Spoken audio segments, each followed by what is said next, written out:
Assalamualaikum warahmatullahi wabarakatuh. Selamat pagi semuanya.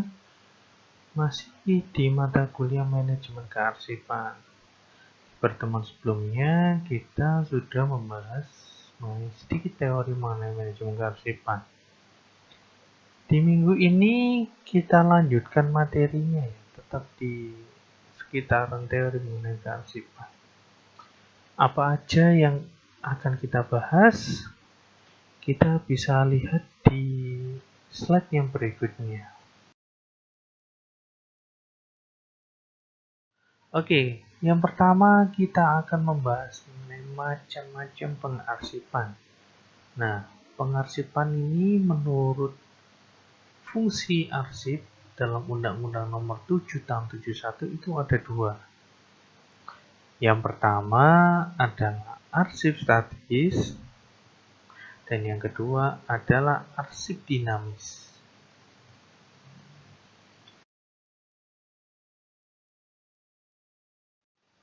Oke, yang pertama yang akan kita bahas di sini adalah arsip statis. Ya, arsip statis ini adalah arsip yang tidak dipergunakan secara langsung untuk perencanaan atau penyelenggaraan kehidupan kebangsaan pada umumnya, maupun untuk penyelenggaraan sehari-hari di administrasi negara. Jadi, menurut sudut hukum dan perundang-undangan, arsip ini dibedakan menjadi dua. Yang pertama adalah arsip otentik dan yang kedua adalah arsip tidak otentik. Arsip otentik di sini yang dimaksud adalah arsip yang di atasnya terdapat tanda tangan asli. Ingat ya, ada tanda tangan asli dengan tinta. Jadi bukan fotokopian atau bekas scan kamera. Ini sebagai tanda keabsahan isi arsip yang bersangkutan. Ini yang dimaksud arsip otentik. Di arsip otentik ada tanda tangan asli dan basah. Yang kedua adalah arsip tidak otentik.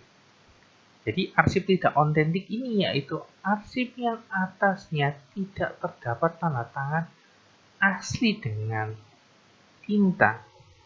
Biasanya contohnya fotokopian atau hasil scan. Ini yang dimaksud arsip tidak otentik.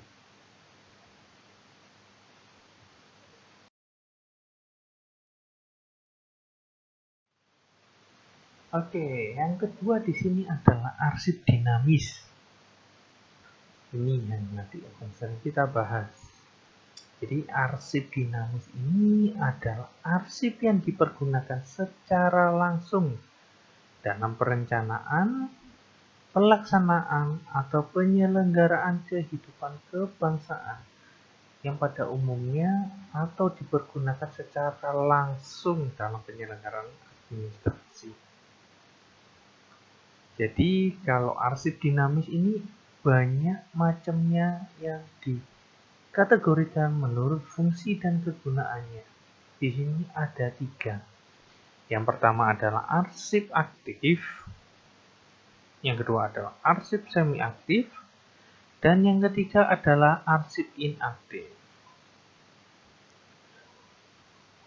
Arsip aktif ini yang dimaksud adalah arsip-arsip yang masih dipergunakan untuk kelangsungan kerja. Jadi arsip ini masih dipakai tiap hari, walaupun sudah diarsipkan tetap dipakai. Yang kedua adalah arsip semi aktif. Jadi kalau semi aktif ini bisa dilihat dari frekuensi penggunaannya yang sudah mulai menurun atau dalam masa transisi antara arsip aktif dan inaktif. Dan yang ketiga adalah arsip inaktif atau biasanya juga dimaksud arsip semi statis. Ini adalah arsip-arsip yang jarang sekali dipergunakan dalam proses pekerjaan sehari-hari. Jadi ya sudah, cuma diarsip aja. Ini untuk arsip inaktif.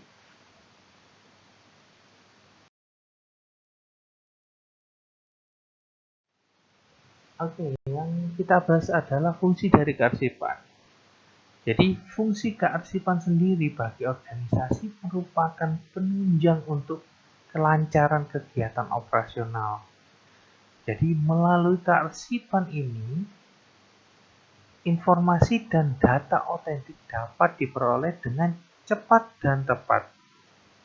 Oleh karena itu, kearsipan yang baik itu harus dilaksanakan sesuai dengan fungsi kearsipan. Fungsi kearsipannya itu apa aja? Yang pertama adalah sebagai alat penyimpan warkat. Yang kedua adalah alat bantu perpustakaan, yang khususnya pada organisasi besar yang menyelenggarakan sistem sentralisasi. Dan yang ketiga adalah alat bantu bagi pimpinan dan manajemen dalam mengambil keputusan. Yang keempat adalah alat perekam dalam perjalanan organisasi. Yang kelima adalah alat untuk memecahkan berbagai macam permasalahan yang dihadapi oleh organisasi.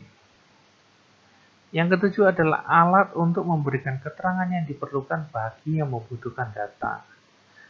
Dan yang terakhir adalah sebagai sumber informasi peristiwa dan kegiatan yang terjadi di perusahaan.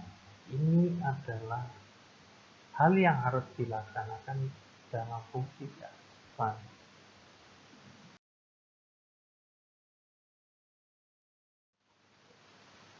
Oke, kalau ini adalah menurut pendapat dari Bartos di bukunya di manajemen kearsipan ya.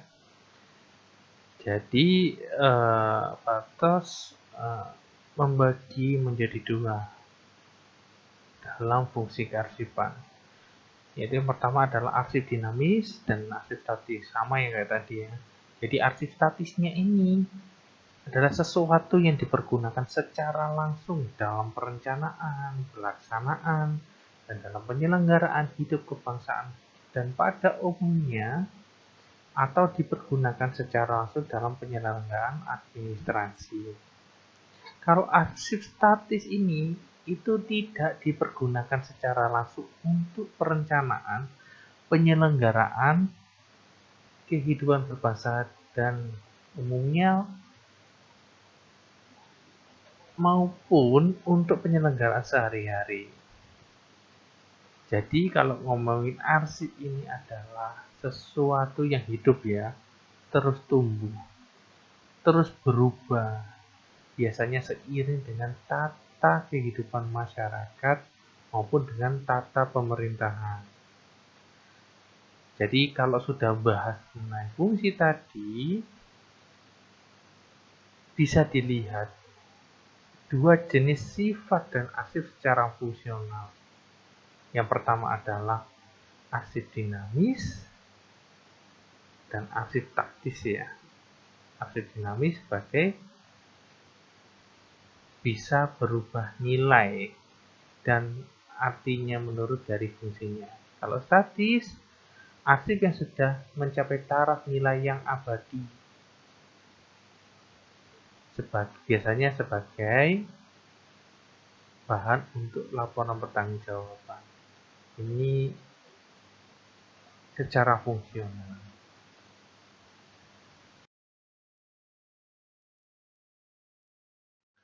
Oke, dari pertemuan ini saya ingin ngasih pertanyaan ini mudah, tapi jawabannya cukup sulit ya. Ini ada 3 istilah. Yang pertama adalah dokumen, yang kedua adalah arsip dinamis, dan yang ketiga adalah arsip. Semuanya ini saling berhubungan. Pertanyaannya adalah, bagaimana hubungannya dari ketiga poin istilah tadi antara dokumen, arsip dinamis, dan arsip?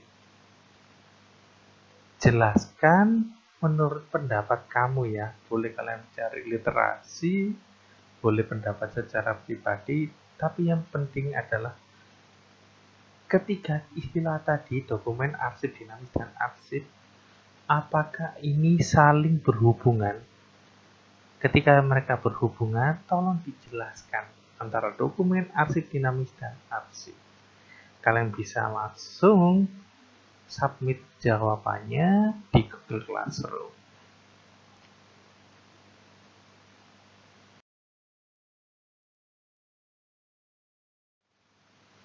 Oke, terima kasih atas atensinya dan perhatiannya.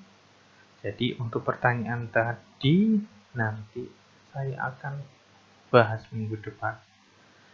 Dijawab sesuai dengan pemahaman kalian dulu ya, mengenai dokumen, arsip dinamis, dan arsip. Terima kasih. Assalamualaikum warahmatullahi wabarakatuh. Selamat pagi.